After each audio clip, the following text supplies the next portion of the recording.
as our children grow up, they learn to express opinions, often quite loudly and emphatically. Usually the first one makes its bold and daring and big appearances. It's not fair. And that one can last a long time because it takes a while to learn about fairness. But how do we teach our children to express their opinions, and not just yours, and understand that not everyone is going to agree with them? Even better, how do we teach that it is okay to have friends who don't agree with everything you think?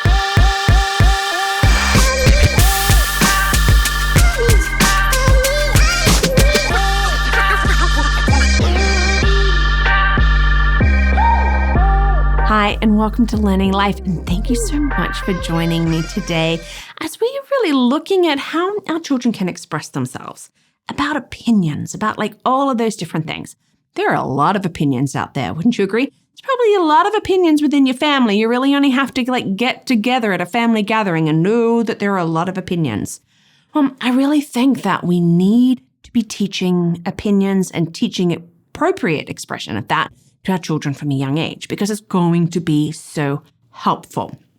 And look, I hope that you really find that this video is helpful today, because this is my heart. This is what I want to do to help parents, to help families, to help anyone out there that is just following this, going, yes, this is what I need. And so thank you for watching today, and thank you for watching any of my other videos, and for your likes, your subscribes, and your comments. I am extremely, extremely grateful. So opinions, they're out there, and we can hold on to them, and we don't want to let them go, and we want to make it ours and make it strong and build it up. We see that all the time. We're seeing that in the news now. We're seeing that in social media. Opinions are out there. We are not going to escape them. We never will, and we shouldn't. What are opinions? An opinion states a person or a group's thoughts, their feelings, their beliefs about something. Notice that. Their thoughts, feelings, or beliefs about something. You know what? And they're shaped by personal experience, by the people around us, and the influences that we have in our lives. This is for whether we're small children or we are fully grown up. This is what's going to happen. And opinions can be very subjective.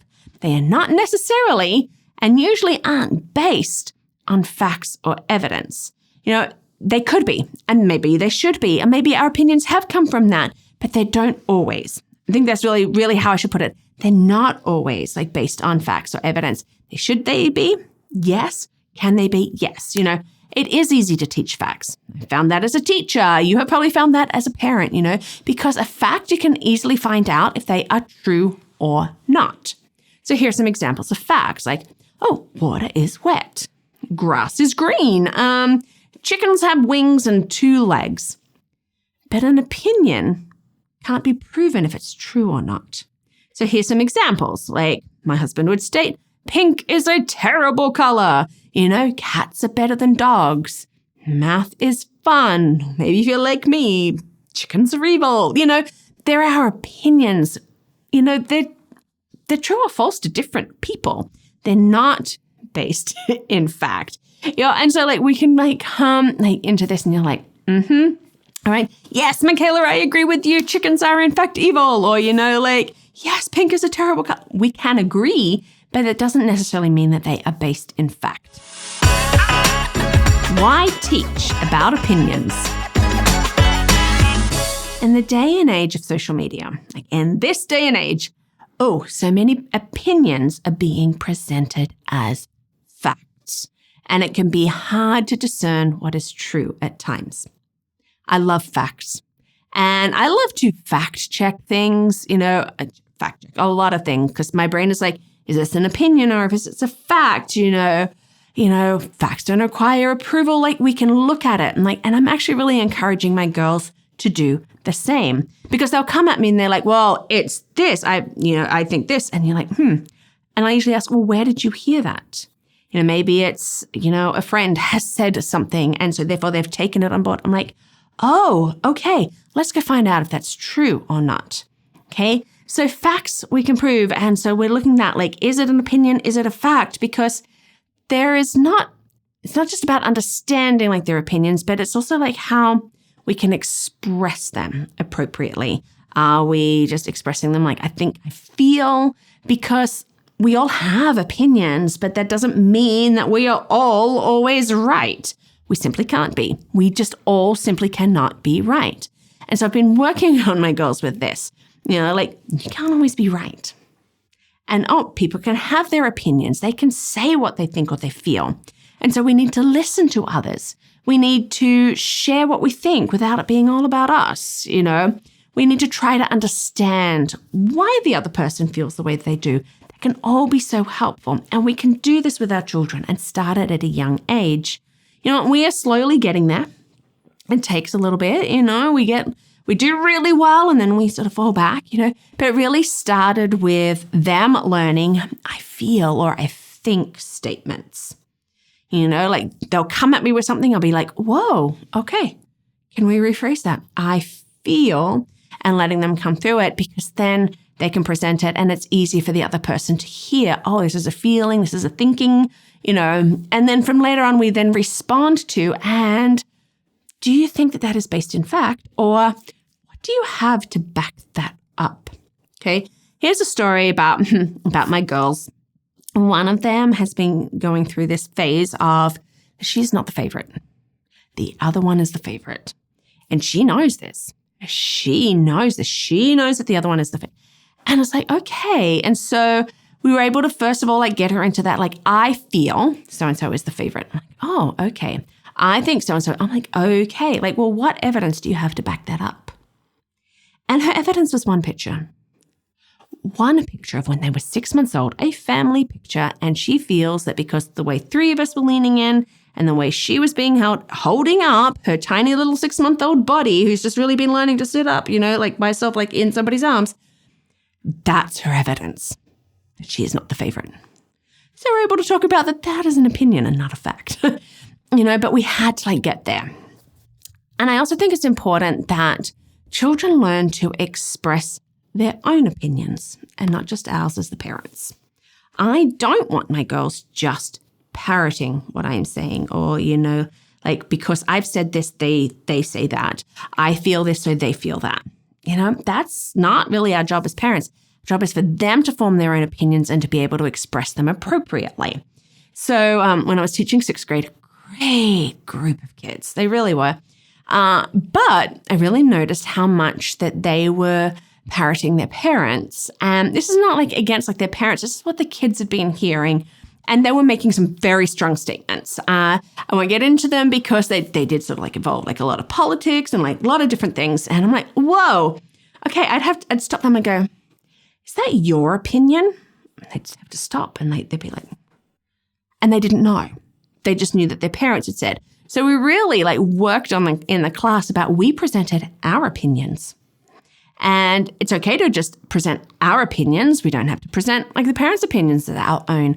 We can have our own. And so it's actually really good to watch them take a hold of that. And it also really just dropped a lot of those political comments, which for me is always great. How children can express their opinions.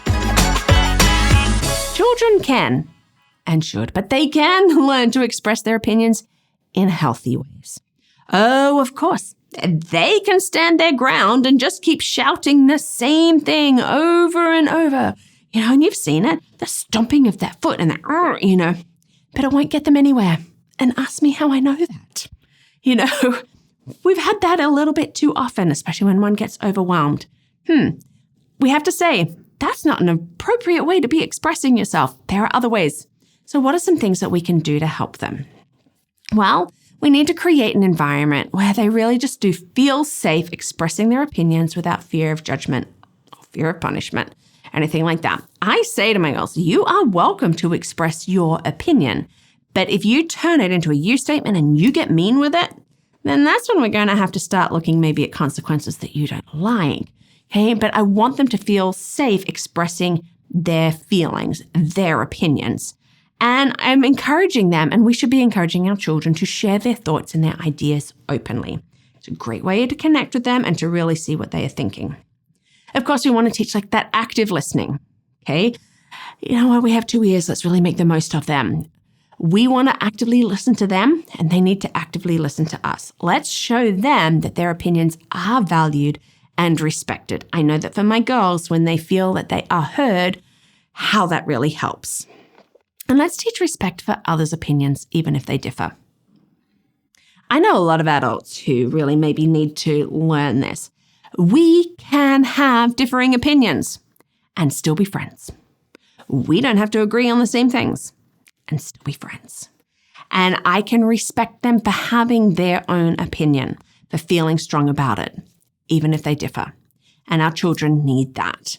And, that especially when they're younger, because, well, if they don't like this, I have seen it, like, they don't like this, and so therefore I can't be their friend. No, let's work on that.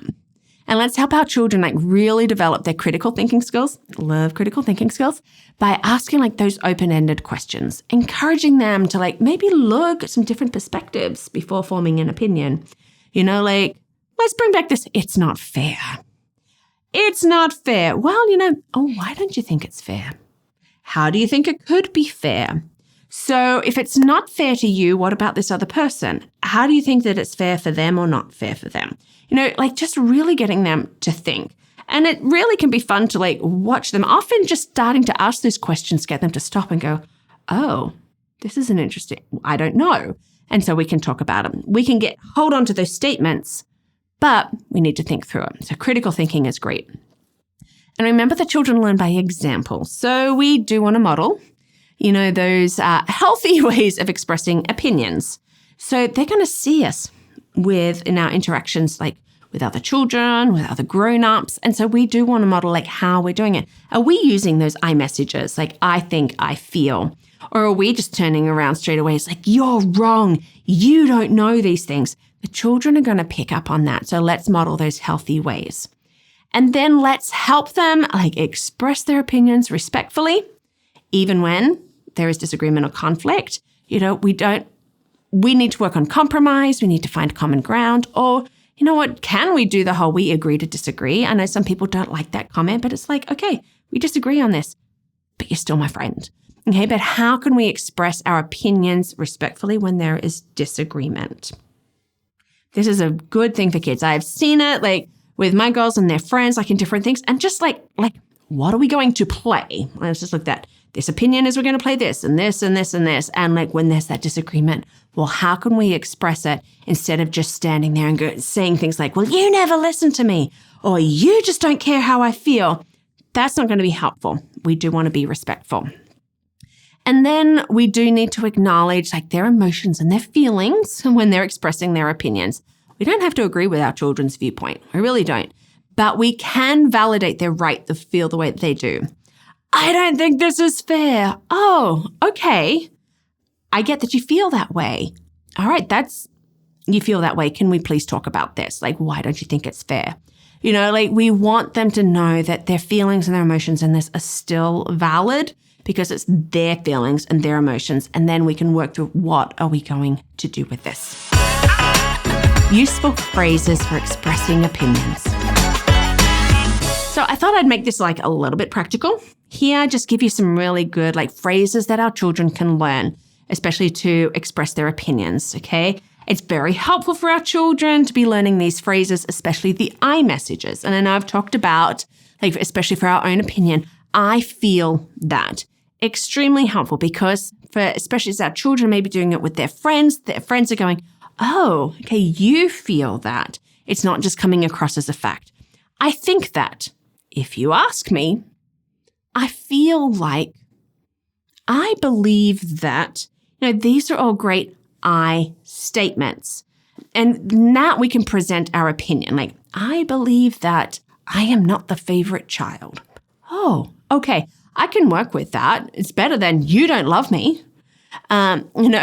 We can work with these I statements. So let's teach our children those I statements.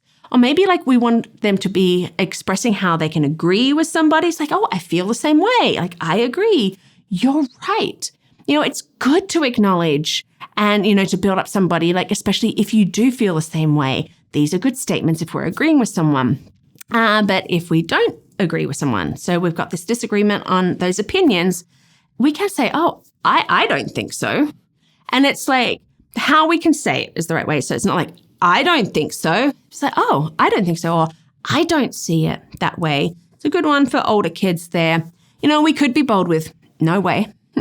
Or maybe we're teaching maybe, but, we want to be able to put that into it. Like we can disagree with someone. Oh, I see what you're saying, but I don't agree. Oh, I see that you don't think that you're the favorite, that we have a favorite child. But I don't agree with that because I love you both.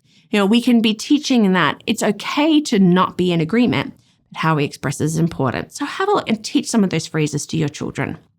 Look, it's going to be so worthwhile to teach about opinions and to teach them how to express them appropriately. Like just fully, like as Madonna said, express yourself. Maybe not in that way. But you know what? We want to be able to come across that respectful kindness, like building up. This is going to get us great adults that will know how to find the facts and will know how to assess and go, oh, that's an opinion. All of these great things. You will definitely reap the benefit of the work that you put in. Well, thank you so much for watching today, for being part of this Learning Life. And thank you for watching these videos and sharing them with your friends. Another way that you can help to get these videos out there is by joining us as a champion. So check that out at patreon.com or at my website, LearningThis.Life.